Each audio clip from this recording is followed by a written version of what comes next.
dan rekan saya. Perkenalkan, saya Sajida Oktavian Riyadi dengan NIM akhir 5/5. Perkenalkan, nama saya Nisa Almatus dengan NIM akhir 83. Dosen pengampu Edi Wahyudi, Esa MSI. Yang pertama ada pengertian hukum administrasi negara. Administrasi negara merupakan peraturan kebijakan yang dilakukan oleh pemerintah atau aparatur negara agar tujuan negara dapat tercapai secara efektif dan efisien. Selanjutnya ada asas hukum administrasi negara. Yang pertama, asas legalitas, yaitu setiap tindakan pemerintah harus berdasarkan hukum yang jelas. Yang kedua ada asas kepastian hukum, yaitu tindakan administrasi harus memberikan kepastian bagi masyarakat. Yang ketiga ada asas keadilan, yaitu tindakan administrasi harus dibagi adil semua pihak yang terlibat. Selanjutnya ada subjek dan objek hukum administrasi. Yang pertama ada subjek pemerintah, yaitu lembaga eksekutif, legislatif, dan yudikatif, serta masyarakat. Yang kedua ada objek, yaitu tindakan administrasi peraturan perundang-undangan dan keputusan pemerintah. Baik, saya akan menjelaskan tentang tindakan administrasi, yaitu jenis-jenis tindakan administratif seperti keputusan, kebijakan, dan peraturan. Kemudian selanjutnya saya akan menjelaskan tentang proses administrasi, yaitu prosedur yang harus diikuti dalam pengambilan keputusan administrasi, termasuk prinsip transparansi dan akuntabilitas. Kemudian selanjutnya saya akan menjelaskan tentang pengawasan dan kontrol administrasi, yaitu mekanisme untuk mengawasi tindakan administrasi termasuk peran lembaga, pengawas, dan peradilan administrasi.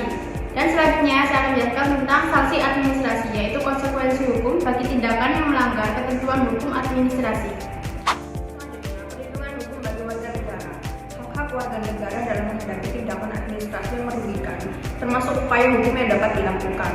Selanjutnya, prinsip good governance. Konsep pemerintahan yang baik termasuk transparansi, partisipasi, dan akuntabilitas dalam administrasi publik. Selanjutnya, peran hukum administrasi negara. 1. Ad authority no judge others. Mengatur kewenangan, membatasi dan mendefinisikan kewenangan lembaga pemerintah. 2. Menjamin transparansi, menjamin prosedur administratif yang terbuka dan dapat diaudit. 3. Memberikan perlindungan hukum, memberikan perlindungan kepada masyarakat dari tindakan administratif yang sewenang-wenang. Selanjutnya, hukum administrasi negara di Indonesia diatur oleh berbagai regulasi dan peraturan yang penting.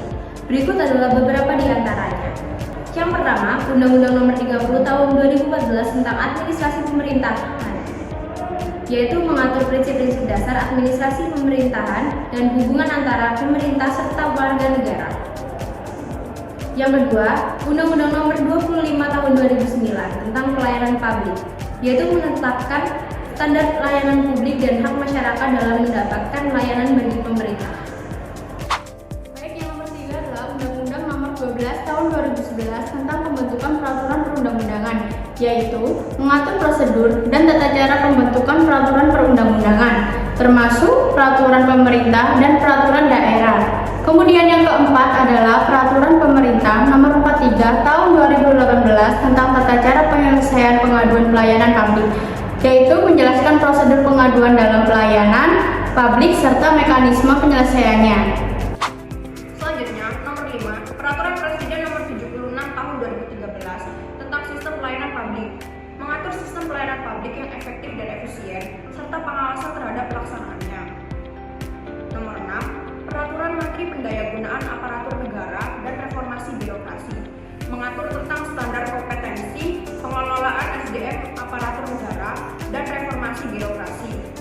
Nomor 7, Undang-Undang Nomor 14 Tahun 2008 tentang keterbukaan informasi publik, mengatur hak masyarakat untuk mengakses informasi publik dari badan publik.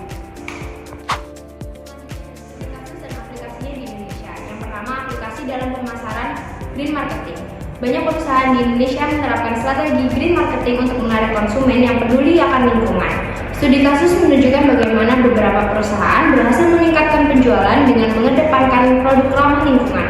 Contohnya, perusahaan yang menerapkan strategi ini termasuk PT Mahakamindo Perkasa, yang menggunakan aplikasi ini untuk memperluas jangkauan pemasaran dan mempermudah pelanggan dalam bertransaksi.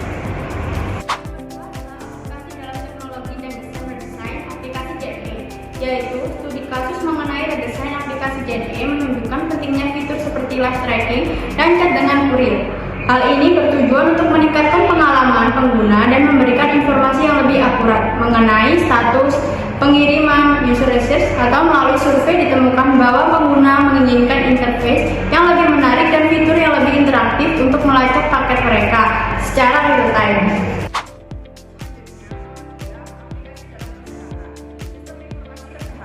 Beberapa studi kasus menunjukkan penerapan sistem informasi kesehatan yang membantu dalam pengelolaan data pasien dan meningkatkan efisiensi layanan kesehatan di rumah sakit. Contoh implementasi, penggunaan aplikasi mobile untuk memudahkan pasien dalam membuat janji temu dan mengakses rekam medis mereka. Analisis pribadi mahasiswa tentang relevansi dengan praktik administrasi negara saat ini. Yang pertama, penerapan teknologi dalam administrasi, e-governance. Mahasiswa melihat bahwa penerapan e-governance di Indonesia menjadi sangat penting untuk meningkatkan transparansi dan efisiensi dalam pelayanan publik. Penggunaan teknologi informasi memungkinkan masyarakat untuk mengakses layanan pemerintahan dengan lebih mudah. Contoh kasus, beberapa daerah telah menerapkan sistem online untuk mengajukan izin dan pengaduan yang mempermudah interaksi antara pemerintah dan masyarakat. Kemudian yang kedua adalah tantangan dalam pelayanan publik, minimnya akses. Yang pertama adalah banyak mahasiswa mengamati bahwa masih terdapat kesenjangan dalam akses pelayanan publik, terutama bagi masyarakat marginal. Hal ini menunjukkan perlunya perhatian lebih dari pemerintah untuk memastikan semua lapisan masyarakat mendapatkan layanan yang adil. Kemudian yang kedua adalah birokrasi yang rumit. Proses birokrasi yang panjang dan rumit seringkali menjadi penghalang bagi masyarakat untuk mendapatkan layanan yang mereka butuhkan. Mahasiswa berpendapat bahwa reformasi birokrasi sangat diperlukan untuk mempercepat proses pelayanan. Selanjutnya, nomor 3, partisipasi masyarakat. Keterlibatan masyarakat. Mahasiswa menyadari pentingnya partisipasi masyarakat dalam proses pengambilan keputusan. Keterlibatan ini dapat meningkatkan akuntabilitas dan responsivitas pemerintah terhadap kebutuhan masyarakat. Sosialisasi layanan. Mahasiswa yang menekankan perlunya sosialisasi yang lebih baik mengenai layanan publik yang tersedia, agar masyarakat lebih sadar akan hak dan kewajiban mereka. Sekian video dari kami Tentang hukum administrasi negara. Mohon maaf bila ada salah kata. Selamat beraktivitas. Sampai jumpa.